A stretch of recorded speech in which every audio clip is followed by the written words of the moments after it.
Alleged underworld boss Nafiz Modack and 3 others have been arrested. On the 30th of October 2021, alleged crime boss Nafiz Modack was peacefully driving over the South African highway. Suddenly, flashing blue lights surrounded him. His first reaction was to get away as soon as possible. While speeding away, he almost killed a cop by ramming him with his car. However, the cop was lucky enough to dive away just in time. Then, the fugitive pushed the accelerator, determined to outrun the flashing lights behind him. But a few kilometers down the road, his escape came to a crashing halt. Armed South African police officers blocked his path, forcing him to a stop. Guns drawn, they dragged him from the vehicle, his reign of control momentarily shattered. What had he done to land himself in this deadly game of cat and mouse? How did one of Cape Town's most feared crime bosses end up here? This is the story of Nafiz Modack.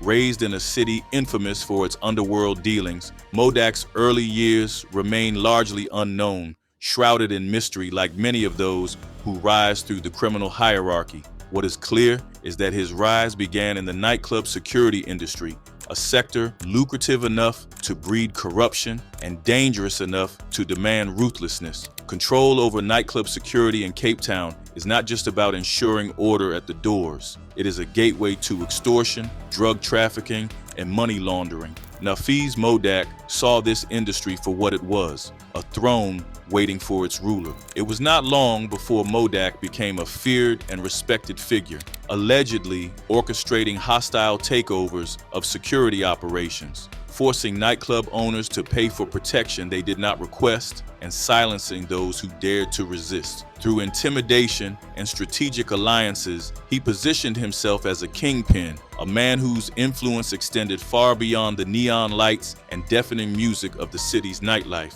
But with power came enemies, and with enemies came bloodshed. His name became entangled in a web of violence, with accusations linking him to some of the most high-profile crimes in recent South African history. The murder of top anti-gang police officer Charles Kinnear shook the country, a man dedicated to dismantling the very criminal empire Modack was accused of leading. Charles Kinnear was gunned down outside his home, a hit that bore the hallmarks of meticulous planning and cold-blooded execution. CCTV footage of the moment sent shockwaves through law enforcement. Rumors spread like wildfire in the underworld, whispers in dark corners, and hushed conversations behind closed doors. Many believed that Nafiz Modack was the mastermind behind this shocking murder. Then came the attempted assassination of criminal defense attorney William Booth, a man who had long been a thorn in the side of the underworld. Booth testified that on the morning of April 9th, 2020,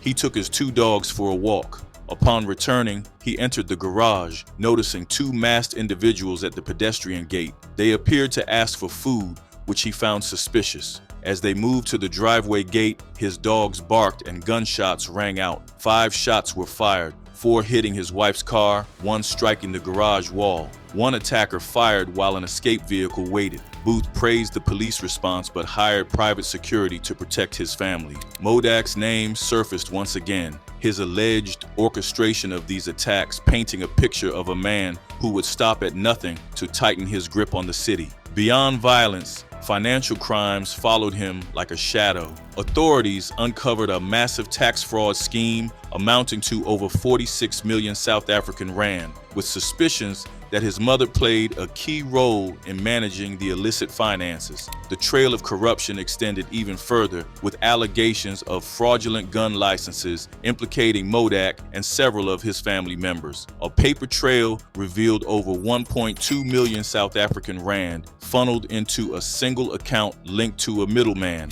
a transaction too conspicuous to ignore. His legal battles have been as relentless as his alleged crimes. In 2018, he faced extortion charges, but delays and lack of evidence saw him slip through the cracks of the justice system. The turning point came in 2021 with his arrest for the murder of Charles Kinnear. Flashing blue lights closed in. Desperate to escape, he sped away, nearly killing a cop who dived to safety. Pushing the accelerator, he tried to outrun them, but a few kilometers later, armed South African police blocked his path. Guns drawn, they dragged him from the car. His escape was over. Nafiz Modack stands in the Western Cape High Court, facing an overwhelming 124 charges, ranging from running a criminal enterprise to murder, attempted murder, tax fraud, and money laundering. It is a trial unlike any other, one that could redefine South Africa's battle against its deeply entrenched criminal networks. Now, alleged crime boss Nafiz Modack is expected to take the stand today after being arrested in connection with the killing of top cop Charles Kinnear. He failed in a recent discharge application to have the matter withdrawn. Kinnear was shot dead at his Bishop Levy's home now a few years ago. Nafiz Modack's name is whispered in the alleyways and spoken with both fear and admiration in the corridors of Cape Town's underworld. His influence is believed to extend beyond nightclub security, weaving through the very fabric of organized crime. Ties to powerful gangs, including the infamous 28s, have allegedly granted him access to drug trafficking, arms smuggling, and racketeering. But power breeds conflict, and Modack's rise brought him into direct confrontation with other underworld titans, including Jerome Donkey Boyson, alleged leader of the notorious Sexy Boys gang. The ensuing battles have turned Cape Town into a war zone, leaving behind a trail of blood and shattered communities. Their rivalry ignited around 2017 when Modack challenged the dominance of Boyson's syndicate over the city's nightclub security industry, a lucrative business linked to extortion, drug trafficking, and money laundering. Modack, known for his aggressive tactics, allegedly orchestrated violent takeovers of security contracts, pushing out Boyson's network and sparking an all-out war.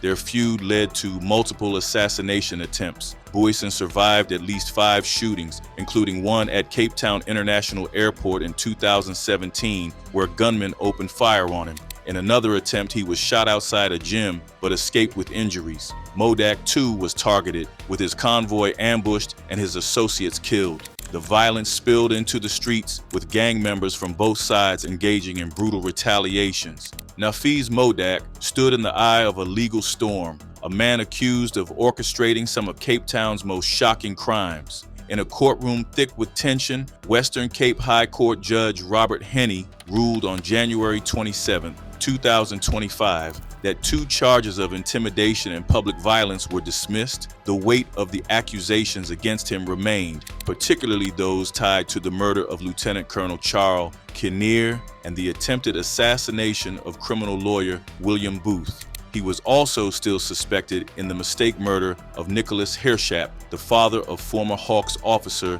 Nico Heerschap and truck driver Richard Joseph.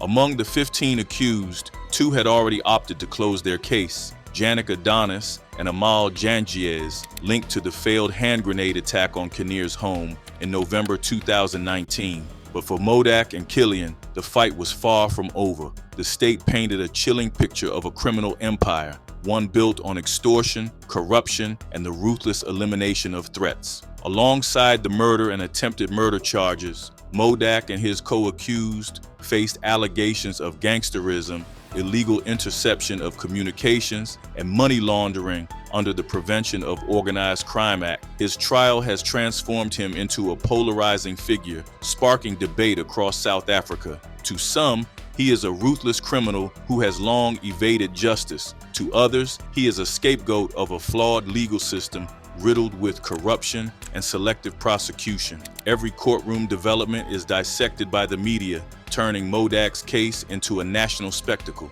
As he lodges complaints about his health and the food served in prison, public opinion grows even more divided. State prosecutors, however, remain unsympathetic. There are people out there who truly need assistance. Families without electricity, children without food, they argue. Modack's comforts are not our priority. Nafiz Modack's story encapsulates the dark reality of organized crime in South Africa. Allegations of extortion, murder, and financial corruption have cemented his place in the annals of Cape Town's underworld. The outcome of his trial will shape the future of law enforcement and determine whether the state can reclaim its power from the grip of crime lords. Unlike his predecessors, Modack understood the power of the media. While other alleged crime bosses remained elusive, he courted publicity, leveraging it to craft an image that was part benefactor, part untouchable figure. During the lockdown, he orchestrated food parcel distributions in the heart of Cape Town's Long Street, ensuring cameras captured his every move. He wanted the world to see him, not just as a feared underworld figure, but as someone capable of generosity, as if rewriting his own narrative in the public eye. What sets Modack apart is his unorthodox approach. He does not merely rely on brute force, he is entrepreneurial, blending traditional criminal tactics with modern strategies. He has rewritten the rules, pushing boundaries in ways his rivals never dared. But in doing so, he has also attracted the full attention of law enforcement, the press, and those who seek to dismantle his empire. As his influence grows, so too does the scrutiny, and now the question remains, will he continue to redefine Cape Town's underworld, or will the walls close in around him? Thanks for watching, and see you in the next video.